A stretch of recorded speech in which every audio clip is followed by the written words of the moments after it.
vous ai dit, et je l'ai dit ici, il arrivait un moment où les choses n'étaient plus contrôlées. On n'arrivait plus à contrôler certaines personnes. Certaines personnes faisaient des choses de leur propre volonté et de leur manière de voir les choses. Mais ce n'était pas planifié. Mais ce n'était pas bon. Ce n'était pas bon aussi. Parce que je vous donne un exemple. Il y avait le jeune qui a été brûlé vivant qui disait qu'il venait de Séguéla. Juste parce qu'il l'a attrapé, il avait des grégués sur lui. Et pour eux, c'est un rebelle qui est arrivé.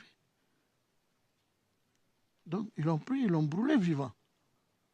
Mais ce n'est pas que c'est la révolution, c'est la révolte de la population à certaines décisions que se sont pensées qu'ils sont.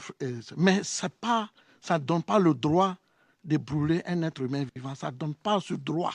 Là, je ne suis pas d'accord. Je l'ai dit ici que je suis anti-violent, je suis contre la violence. Je l'ai dit ici. Laissez-moi aller un peu, s'il vous plaît, parce que je veux éclaircir quand même ce que j'ai dit, parce que ce qu'ils sont en train de dire, il faut que j'éclaircisse au président et à tous ceux qui nous écoutent, qui sachent que ce qu'il est dit est la vérité. Même ceux qui sont à Abidjan nous regardent. Ils savent qu'en Côte d'Ivoire, on a brûlé les gens vivants. Ils le savent. Ce n'est pas à cacher. Mais ce n'est pas planifié.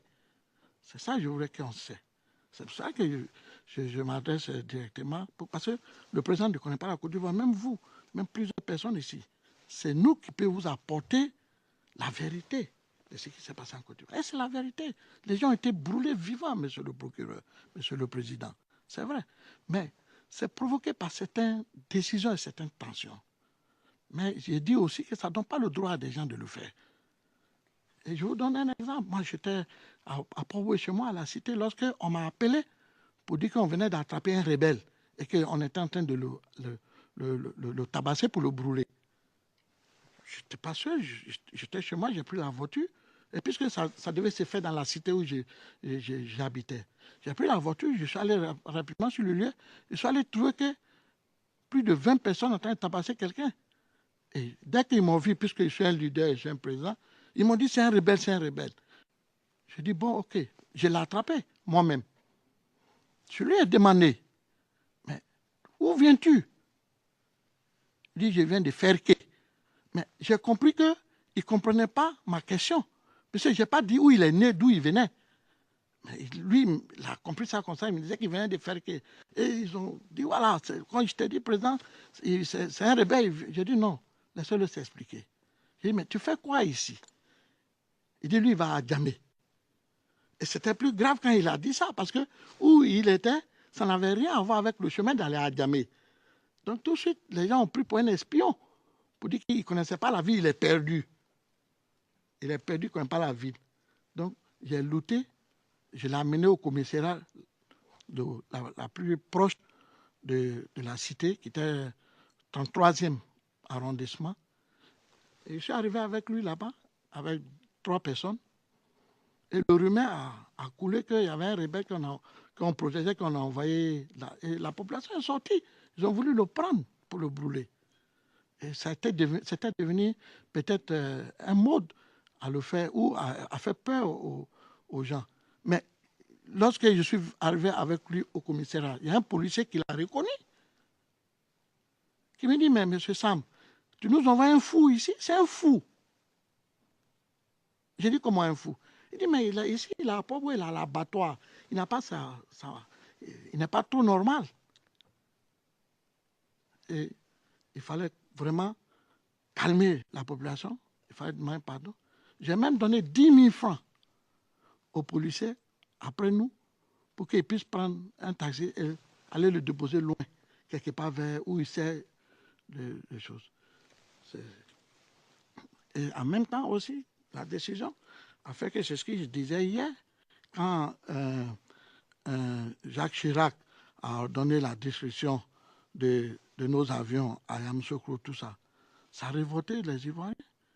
Et il y avait une révolte où les gens sont descendus dans les quartiers où vivaient plus les Européens et les étrangers qui venaient des pays européens et des autres. Et ça fait que ce temps-là, tous les Européens et les Blancs qui vivaient en zone 4 à Biétry et partout étaient réfugiés au 43e Bima, qu'il y a le camp militaire qui est en Côte d'Ivoire, et toutes les maisons de ces personnes ont été pillées. Toutes les maisons de ces personnes ont été pillées, puisque vraiment, on n'acceptait pas cette position prise contre le président Laurent Gbagbo. Mais ce n'est pas planifié. Merci. Mm-hmm.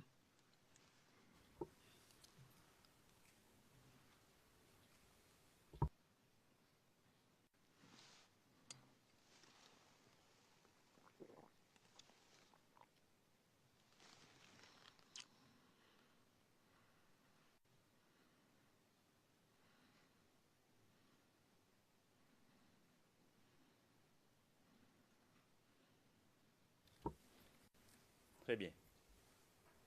Vous avez mentionné beaucoup de choses et je vais prendre cette occasion pour demander des questions de précision.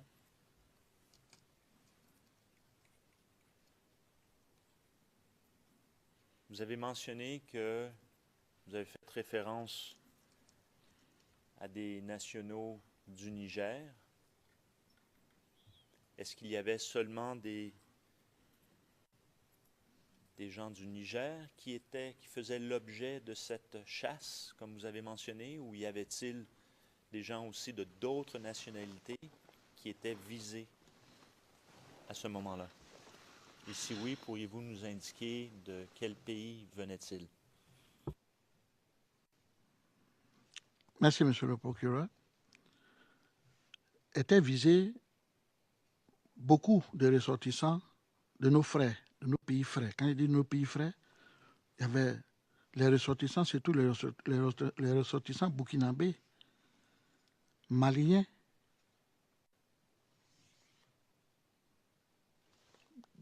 guinéens, si vous voulez.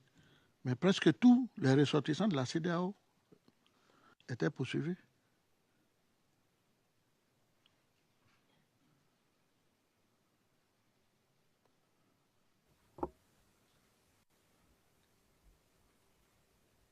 Et vous avez mentionné que lorsqu'on portait des gris-gris,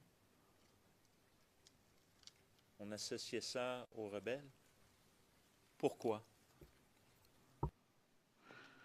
Oui, on associait ça aux rebelles parce que la plupart des combattants qui sont venus du Nord, c'était des dozos.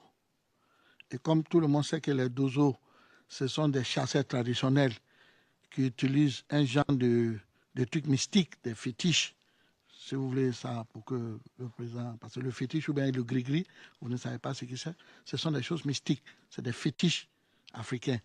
Et la plupart de ces dozos, des chasseurs traditionnels, c'est ce qu'ils portaient. Mais moi-même, je porte aussi.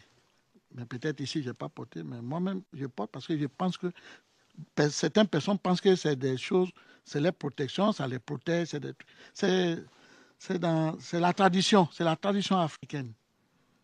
Et donc, c'est pour cela que tous ceux qui portaient ça, on les prenait pour des rebelles.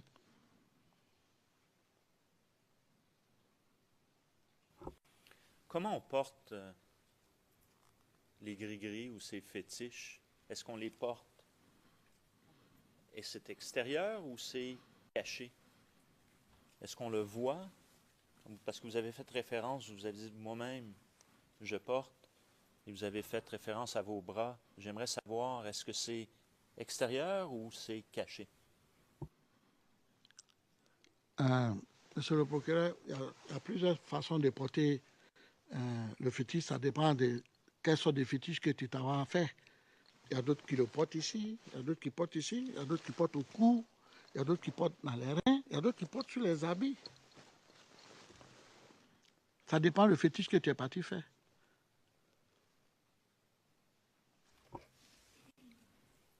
Et donc, soit qu'on le porte à l'extérieur ou qu'on le porte sous le boubou. Oui, monsieur le procureur.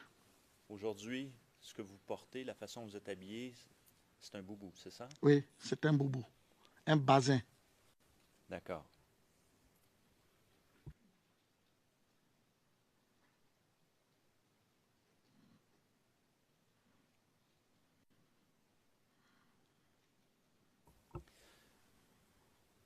Vous avez parlé donc des migrants qui habitaient en Côte d'Ivoire. Maintenant, parlons de citoyens ivoiriens.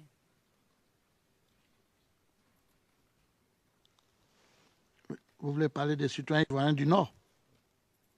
Exactement. Ouais, monsieur le procureur, précisez, il n'y a rien à cacher, on va parler. D'accord. Ouais. Je vous explique bien certaines choses. Quand vous faites référence à des citoyens ivoiriens du Nord, quel était l'essor? Mais l'essor, tout le monde savait que les gens du Nord étaient pour Alassane. C'est comme ça on voyait les choses, mais en général, je vous donne un peu l'histoire de la chose. Il n'est pas forcément tous les ressortissants du Nord appartenaient au parti d'Alassane. La Côte d'Ivoire est faite de cette façon. Vous allez trouver des gens du Nord qui appartiennent au parti de Gbagbo. Vous allez trouver des gens de chez Gbagbo qui appartiennent au parti de M. Houphouët-Boigny, le PDCI, le premier président de ce pays. Vous allez trouver ou des Wébé, ou des Yacouba, ou de Guéré, qui viennent de la région, majorité pour Gbagbo, qui appartiennent au RDR. Les différentes régions, différents partis de la Côte d'Ivoire, chacun avait sa position et avait son candidat. Mais dans les circonstances que Alassane était du Nord, il fallait que les gens du Nord soient mal vus à Abidjan, très très mal vus.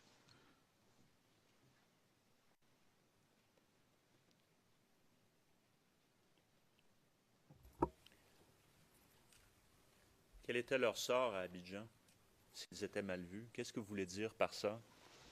Que leur arrivait-il? Mais vous savez, vers la fin, quand le combat a commencé, quand après que les gens ont négocié, ont discuté, ont tout fait, et qu'il y a la solution de la dialogue, la solution de dialoguer, la solution diplomatique n'avait plus sa place. Le gouvernement de M. Alassane, Soro Guillaume l'a confirmé lui-même, le président, aujourd'hui le président de l'Assemblée nationale, que toutes les solutions, même les solutions d'âme, n'étaient pas exclues de déloger le président Gbagbo. Donc après toutes ces négociations et que ça n'a rien abouti, ils sont passés aux phases maintenant militaires. Et c'est là que les choses sont devenues vraiment graves. Parce que là, les combats ont commencé et les militaires FSI qui ont été nommés par le président Ouattara ont commencé à prendre le dessus.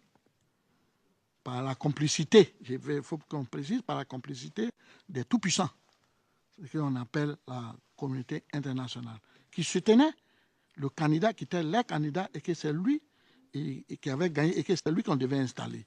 Quel que soit le prix que ça allait coûter à la Côte d'Ivoire, quel que soit le prix que ça allait coûter aux Ivoiriens, c'est ce qui devait se faire. Et donc, c'est ce qui s'est fait. Et des gens ont commencé à prendre les villes. Ils ont commencé à prendre toutes les villes. Moi-même, père à son âme, le ministre Tagro qui a été tué, quand les choses ont commencé à arriver et qu'il y avait les différentes attaques dans les quartiers, on attaquait les quartiers où il y avait les gens du Nord, où les gens du Nord attaquaient les quartiers où il y avait les gens qui étaient pour Gbagbo, la guerre civile a commencé à se présenter. Moi, j'ai été voir le ministre Tagro, que le président écoutait beaucoup. Je suis allé discuter avec lui pendant 1 heure. D'abord, je suis allé discuter avec lui d'abord pour lui dire, puisque moi, je savais comment est-ce que les choses se préparaient au Nord et comment les choses vont venir. Et que ce n'était pas bon, on ne pouvait pas maîtriser ça. Moi, je le savais. Puisque moi, je suis du Nord, j'avais toutes les informations. Tout ce qui se préparait pour venir déloger le président. Mais malgré même que les gens ont pris d'Alois, des grandes villes même, ils ont continué à demander au président de se retirer. Parce que l'arrivée des gens sur Abidjan n'était pas bon. Ça allait faire, comme je l'ai dit, je l'ai nommé tsunami. Moi-même, j'ai discuté avec le ministre pour lui dire, il était sage, il était bon qu'on se retirer parce que en face de la France, on n'avait pas les moyens de faire cette guerre. C'est vrai qu'il y avait nos honneurs, il y avait nos dignités, mais il y avait la réalité aussi des faits. Parce qu'il s'agit, aujourd'hui, nous sommes dans un monde économique où les gens font des guerres économiques, des intérêts. Et personne ne veut perdre ses intérêts.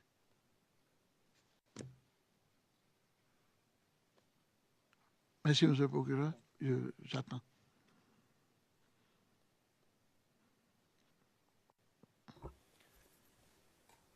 Comme je l'ai dit au tout début, il pourrait arriver des moments où je vais montrer ma main, comme on fait avec d'autres témoins, parce que vous dites beaucoup de choses sur lesquelles on veut se concentrer. Et puis on essaie aussi d'avoir une certaine chronologie dans le temps et dans l'espace pour qu'on s'y retrouve, surtout la Chambre, qui n'a pas nécessairement les mêmes connaissances que vous ou que les partis puissent avoir.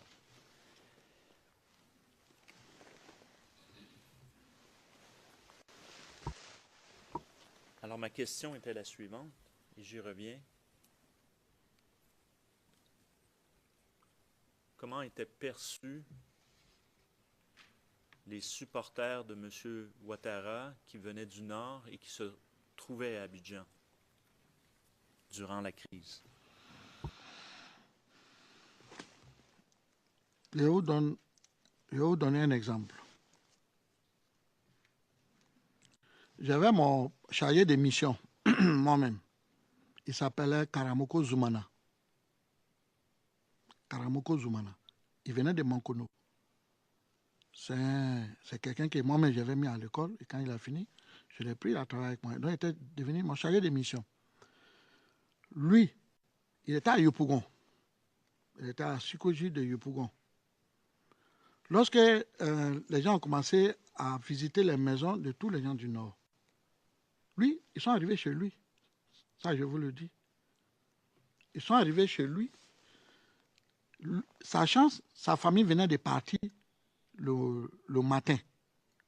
Ils avaient quitté la ville d'Abidjan parce que tous les gens du Nord quittaient la ville d'Abidjan à cause des menaces et ce qui devait arriver. Puisque eux-mêmes savaient que l'arrivée même de FSC sur Abidjan, ça n'allait pas être trop bon. Donc, des gens du Nord ont commencé à quitter. Ils avaient l'information que Abidjan devait être attaqué.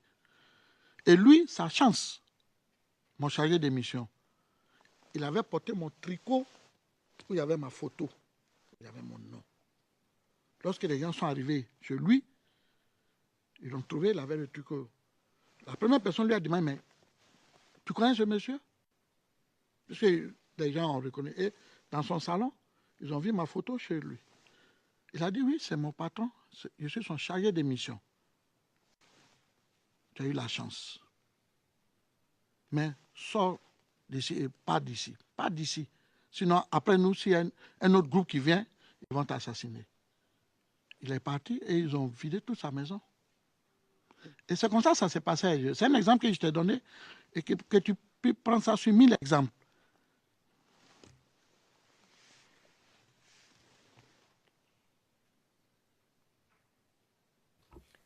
Cet exemple que vous mentionnez, est-ce que vous êtes capable de nous le situer dans le temps? Et je vais utiliser le 11 avril, l'arrestation de M. Gbagbo. Est-ce que c'est avant ou après cela? Non, c'était juste après ça. C'était une semaine. À ce moment-là, comme je vous ai dit, il n'y avait plus rien qui était contrôlé. Les gens étaient déjà au bord d'Abidjan. Donc c'était dans cette période. On était déjà en guerre, monsieur le procureur.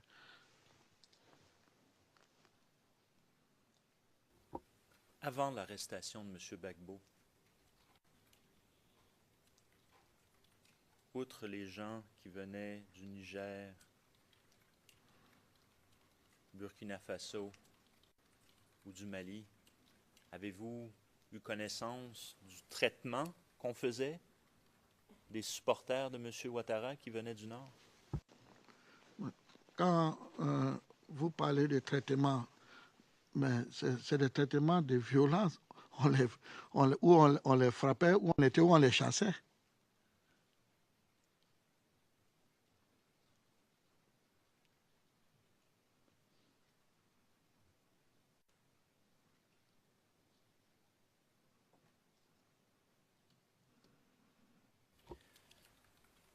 Vous avez fait référence à un incident à Port-Bouët où il y avait le bus ou le car qui amenait des gens. Vous êtes intervenu, puis également aussi cette personne qui semblait avoir des problèmes psychologiques. Vous êtes intervenu. Et vous avez fait référence aux personnes, aux assaillants. Vous avez dit les jeunes. Qu'est-ce que vous voulez dire par cela, les jeunes? C'était qui? Mais les jeunes du quartier, les jeunes les Ivoiriens qui vivaient là, c'est de ces jeunes que j'étais. Vous voulez que j'utilise le mot les jeunes patriotes, parce que peut-être à ce temps, tous les jeunes étaient devenus patriotes.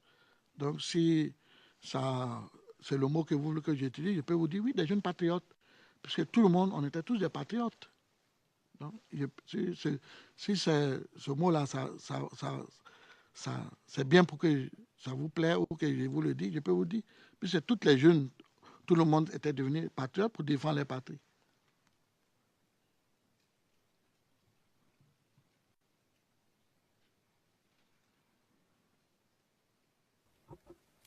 Avec votre permission, on cherche une information sur le transcrit. On revient. Une petite 15 secondes.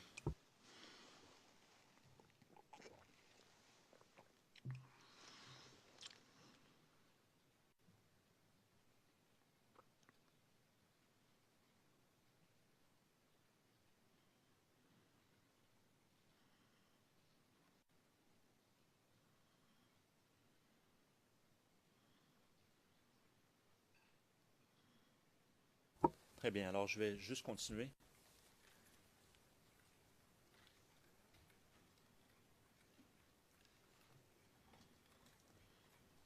Je veux revenir au 16 décembre.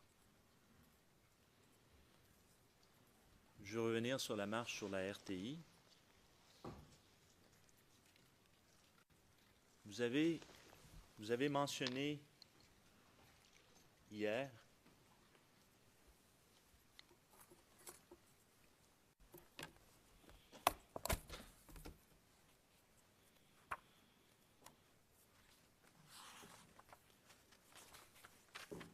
vous avez fait référence hier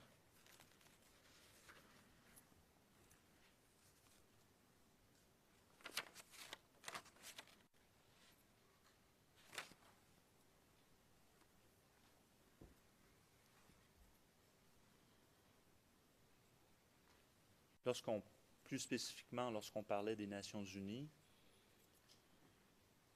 et je cite le transcrit numéro 26, donc du 8 mars, à la page 67, ligne 19, vous expliquez la perception des M. Gbagbo, des pro-Gbagbo, que l'intervention des Nations Unies ou la perception des Nations Unies, c'était révoltant, c'était très révoltant. On ne pouvait pas accepter ça du tout de l'ONU. Et également, alors donc, ça c'est au moment de la certification.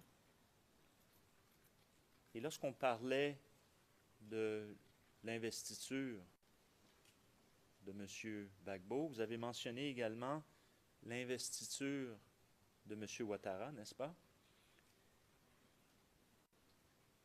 Et qu'à ce moment-là, à la page 57, ligne 11 et suivante, que c'était d'allumer le pays, d'enflammer la Côte d'Ivoire, de brûler la Côte d'Ivoire, ce comportement-là. Maintenant, je veux revenir sur la RTI. Quelle est la perception à ce moment-là du camp Gbagbo, des pro-Gbagbo, de vous-même, ceux qui soutiennent M. Gbagbo, lorsque M. Soro annonce qu'il va y avoir une marche sur la RTI?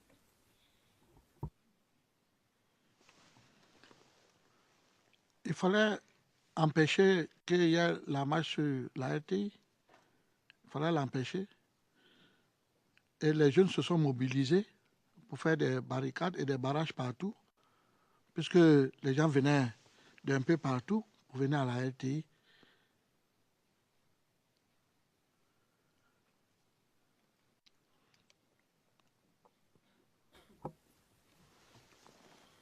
Quand vous dites les jeunes, vous faites référence à quels jeunes? Si je dois m'exprimer de cette façon, je peux dire les patriotes. Si tous les jeunes de Côte d'Ivoire sont les patriotes ou tous les Progbabo sont les patriotes, donc ce sont les patriotes. C'est de ça.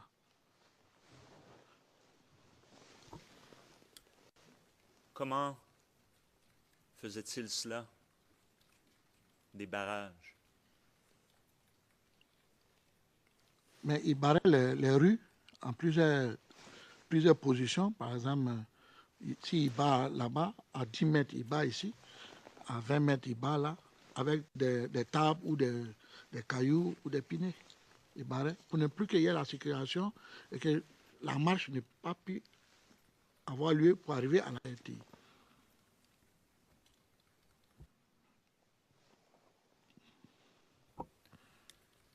Comment sont-ils habillés, ces jeunes?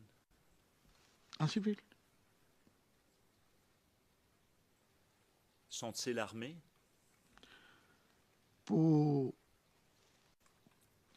être plus précis, je crois que j'avais dit que le jour que les gens devaient marcher, moi je ne suis pas sorti.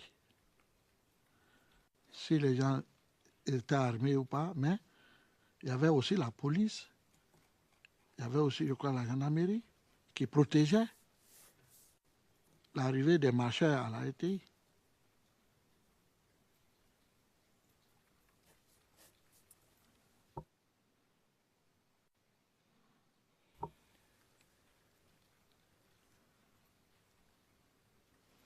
Donc, il y avait des barrages qui étaient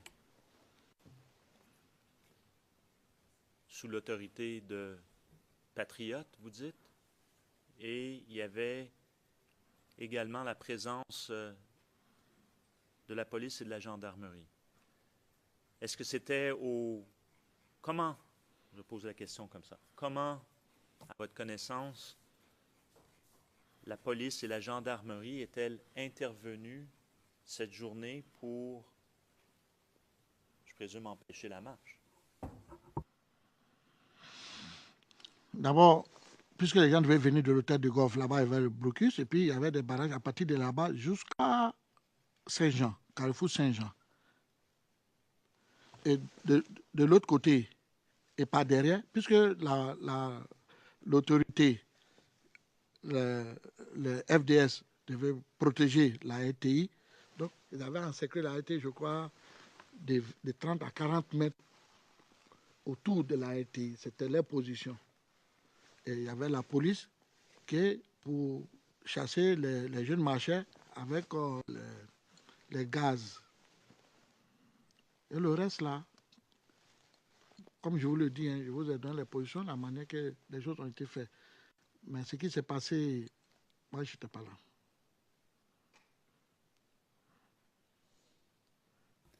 Donc, quand vous dites les gaz, vous faites référence aux gaz lacrymogènes, c'est bien ça? Oui, monsieur le procureur.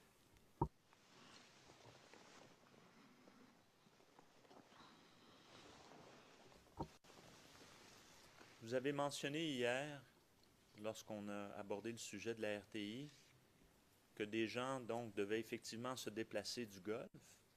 Et vous avez également fait référence à d'autres quartiers. J'aimerais juste à votre connaissance, les personnes, les marcheurs qui suivent l'appel de M. Soro, ils venaient de quel quartier, à votre connaissance? D'autres venaient de Abobo, d'autres venaient de côté plateau de Cuy, d'autres venaient de Yopougon, d'autres venaient de l'hôtel de golf, et d'autres venaient derrière l'eau, ce que nous on appelle derrière l'eau, c'est-à-dire de Koumassi, Makori, des différentes communes. Les gens venaient d'un peu partout. Donc, ils venaient de plusieurs communes d'Abidjan, les marcheurs. Mais la plupart venaient d'Abobo, oui. Mais la plupart venaient d'Abobo et de Yopougon.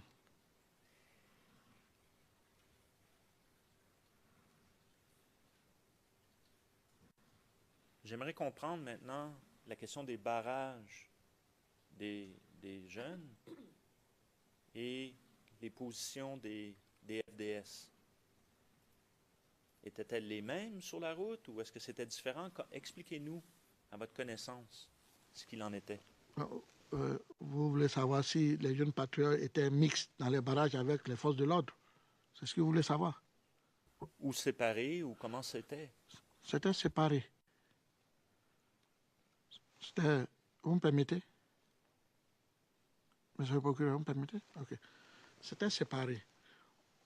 Il y avait ce qu'on appelle les FDS. Leur rôle, c'était de protéger la télévision. Puisque M. Soro avait ordonné d'aller installer le directeur par force, il s'est adressé à ses militaires. Il y avait M. Ouattara même qui était là, qui a lui-même tenu un propos pour dire, vous avez compris, on a reçu des ordres de notre chef, de notre président. Donc, il n'y a plus de temps d'amusement. Et il a dit aussi qu'aujourd'hui, ils sont la force républicaine de Côte d'Ivoire et que nous sommes devenus les rebelles.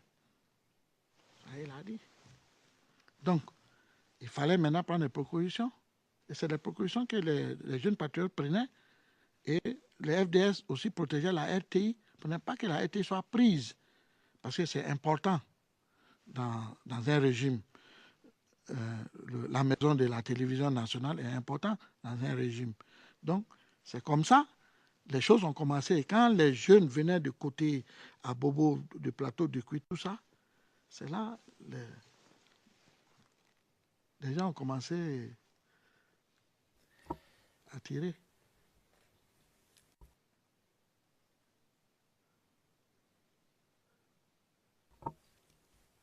Je vais essayer de bien comprendre encore une fois les barrages. Qui était devant pour protéger la RTI? La première position pour protéger la RTI, c'était le FDS. Et après le FDS, il a commencé à avoir plusieurs barrages civils pour empêcher les manifestants de pro-Alassane d'arriver. Donc, il fallait d'abord atteindre les barrages civils avant de venir au sein de la RTI, où il y avait les FDS.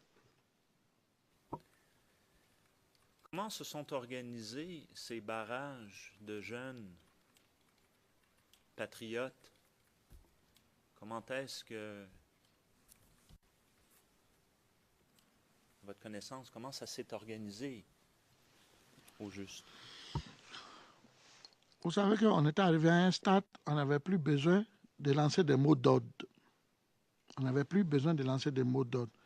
Chacun avait un rôle à jouer et chacun savait ce qu'il devait jouer. Il devait protéger son pays, il devait protéger le régime qui était là. Donc, on n'avait plus besoin de lancer des mots d'ordre ou des choses. Si les gens savaient, les patriotes étaient déjà prêts tout le temps. Ils sont toujours prêts pour défendre leur patrie. Donc, si les gens savaient qu'aujourd'hui, M. Ouattara, le président M. Ouattara a lancé un mot d'ordre pour demander à ses supporters de descendre dans la rue, tout de suite, les jeunes patriotes sont déjà organisés sans que même on lance un mot d'ordre. Ils connaissent ce qu'ils devaient faire. C'est de protéger. Si on savait que les gens devaient marcher pour venir prendre la télévision nationale du pays, il fallait la protéger. Ils savaient comment il faut la protéger, monsieur le procureur. C'est des barrages qu'ils ont fait pour empêcher les manifestants à arriver.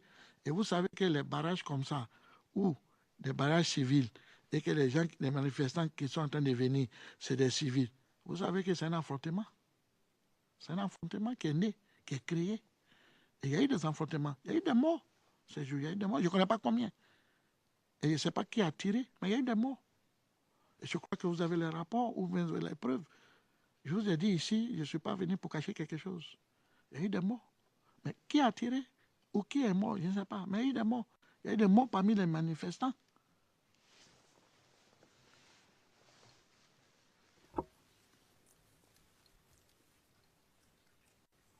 C'est quoi ça, des mots d'ordre? Parce que vous avez utilisé l'expression, et ce serait bon que la Chambre puisse comprendre c'est quoi un mot d'ordre. Vous dites qu'à ce moment-là, il n'y avait pas des mots d'ordre, mais donc il y en avait avant. Il faut en déduire ça. Mais c'est quoi au juste un mot d'ordre? Je vous explique. Quand je parle de mots d'ordre, ça veut dire que le responsable des leaders que nous sommes, nous donnons des mots d'ordre à nos supporters ou à nos sympathisants ou à nos groupes. Bon, écoutez, demain, il y a telle chose qui vous doit avoir lieu. Donc, vous faites un barrage ici, vous faites ça. C'est ça les mots d'ordre qu'on donne. Mais on arrivait à un stade, on n'avait plus besoin de ça. Chacun avait position de défendre son pays.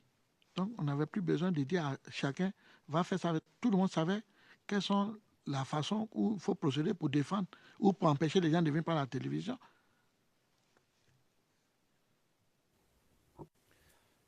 Donc, vous dites que il fut un temps où il y avait des mots d'ordre. Entre autres, vous avez fait mention pour ériger des barrages. Est-ce que c'est ce que j'ai compris? Oui, vous avez compris, c'est ça.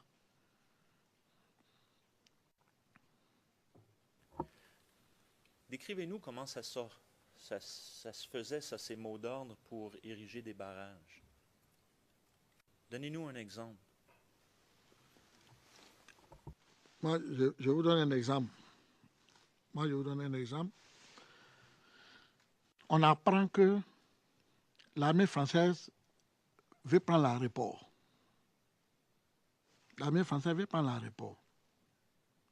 Qu'est-ce qu'on fait? Nous avons cette information.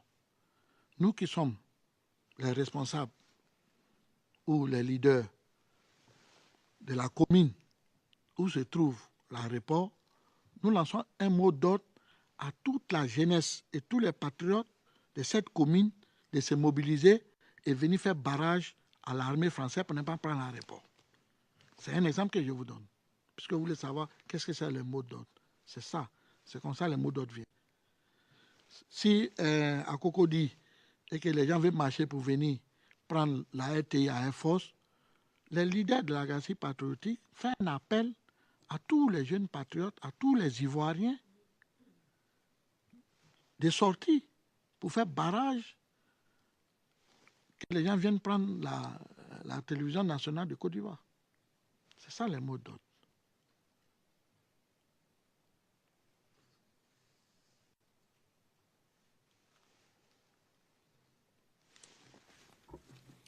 Ça marche. Je reviens à ce que j'ai dit précédemment.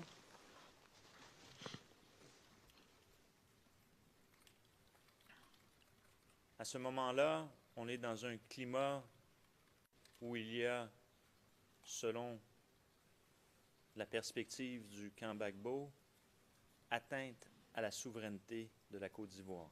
Vous avez parlé de ça hier. Même défendre la République.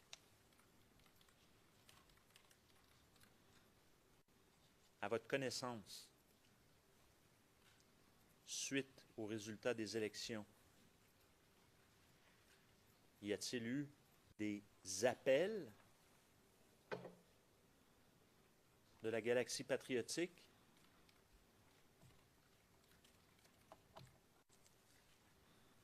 pour des actions? Bon. Je ne sais pas trop où vous voulez en venir ou quels sont les appels de la galaxie patriotique. La galaxie patriotique a toujours eu des positions fermes et a toujours lancé d'appels à les jeunes patriotes de rester mobilisés pour défendre la souveraineté de la Côte d'Ivoire, de défendre l'indépendance de notre pays. C'est ça les appels. On leur demande de se mobiliser, de défendre. C'est comme ça s'est passé. Et chacun, arrivé sur le terrain, peut-être chacun faisait ce qu'il lui-même sentait bon et qu'il avait envie de faire, je ne sais pas. Mais c'est comme ça s'est passé. On lançait toujours des appels à la mobilisation contre les envahisseurs. Nous, on appelait la communauté internationale. Et l'ONU, c'est des envahisseurs. Qui au sein de la galaxie faisait ces appels? Faisait les appels de choses.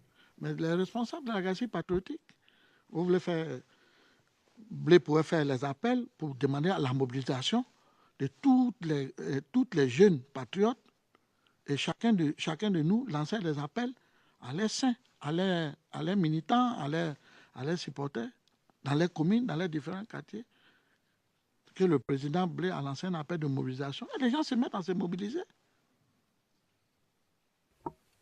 Quand vous dites Blé, vous dites M. Blé Goudé, oui. C'est de lui il s'agit.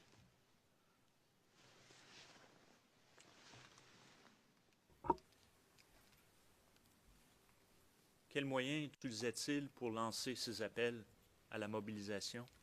Vous avez parlé hier du système de messagerie cellulaire, les SMS. Quel autre moyen était utilisé? Comme je vous ai dit, ça dépend de la gravité ou de l'appel de la mobilisation ou de ce qui s'est passé. M. Blé Goudé utilisait la communication, c'est-à-dire la RTI nationale, les messages et les radios pour mobiliser et faire appel à les Ivoiriens de se mobiliser pour défendre la souveraineté de la Côte d'Ivoire.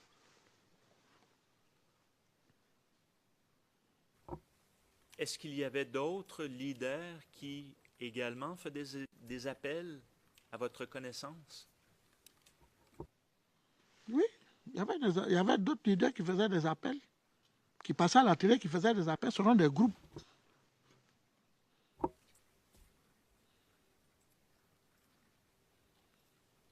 Et quand vous dites qu'il passait à la télé, vous faites toujours référence à la RTI? Oui, à la RTI, Radio-Télévision Nationale.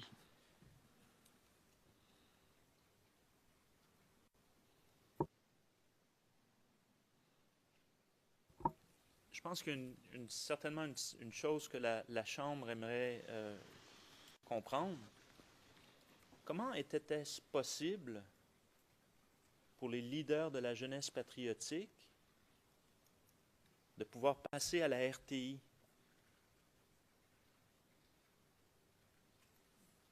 Expliquez-nous.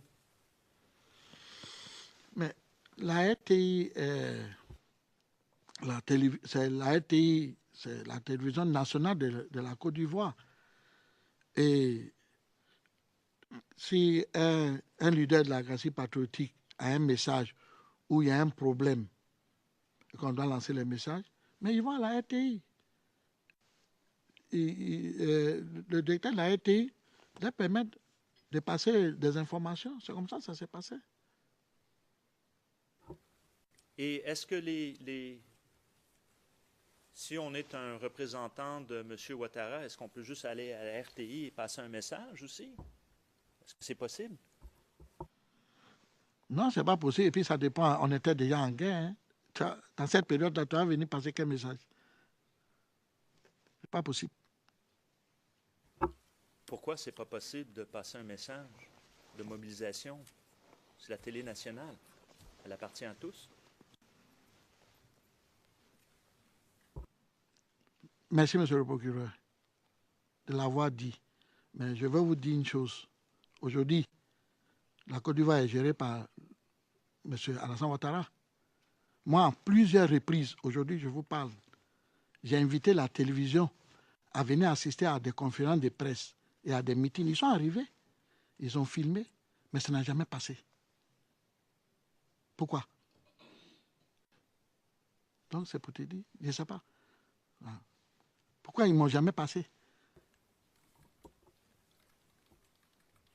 Je comprends ce que vous dites, mais pourriez-vous l'exprimer en mots pour que la Chambre puisse comprendre à ce moment-là, lorsqu'on est au mois de décembre, janvier, février, mars, avril, pourquoi est-ce qu'un représentant du clan Ouattara ne peut pas passer à la RTI? Oui, j'explique. Il ne pourrait pas passer à la RTI parce que il était du clan de Alassane et qu'il n'avait rien à venir dire là, à la RTI. Il ne pouvait pas passer. Non, il n'avait pas accès à la RTI. Et c'est pourquoi que, plus tard, ils ont trouvé une autre solution pour créer eux-mêmes leur télévision et bombarder la RTI nationale pour que la RTI nationale n'ait plus rien aux Ivoiriens de supprimer carrément. Et ils ont eu maintenant eux-mêmes les RTI, ils ont commencé à publier tout ce qu'eux-mêmes pouvaient publier.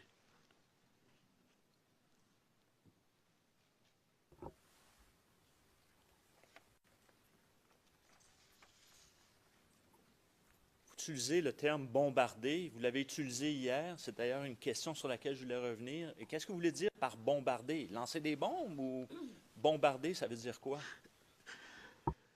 C'est effectivement, monsieur le procureur, j'ai remarqué que dans la cour ici, les mots, les petits, vous les précisions. Oui, bombarder par des armes lourdes. Bombarder par des armes lourdes pour interrompre que la RTI puisse émettre encore des émissions. Et à ce moment-là, est-ce qu'on est au début de la crise ou on est à la fin de la crise? Quand vous dites bombarder, On était au milieu de la crise, c'est-à-dire après les élections et jusqu'à la fin, on était au milieu de ces périodes-là. on y reviendra. OK.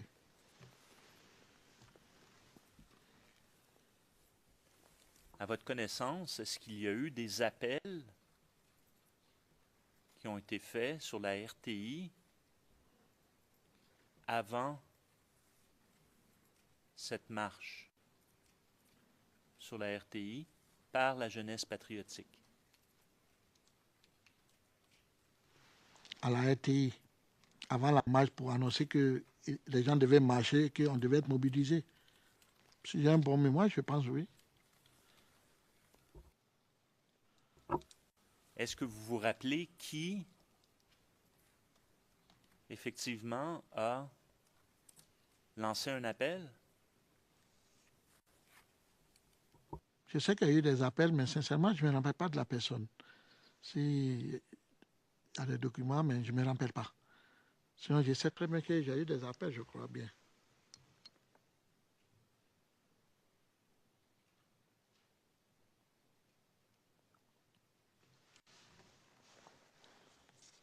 Il y a les papiers qui étaient ici. Là.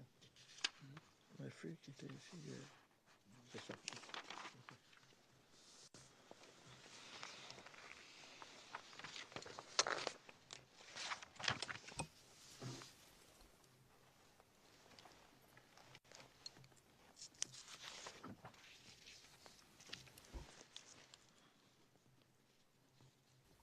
J'aimerais revenir sur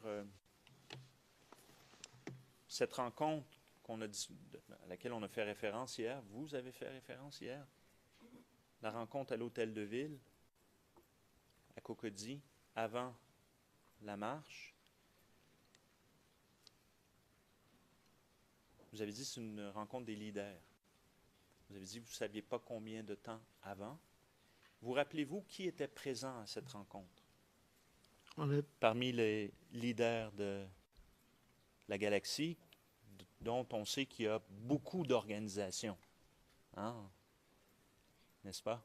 Déclaration antérieure, vous avez déjà dit plus de 300. Donc, je veux savoir, il y avait combien de leaders environ et qui étaient-ils les principaux? D'accord. Il y avait le président Blé, il y avait Navigué, il y avait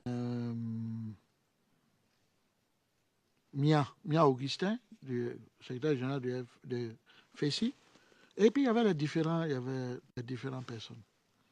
Il y avait Youssouf Fofana, il y avait Zéguin Touré, il y avait moi-même,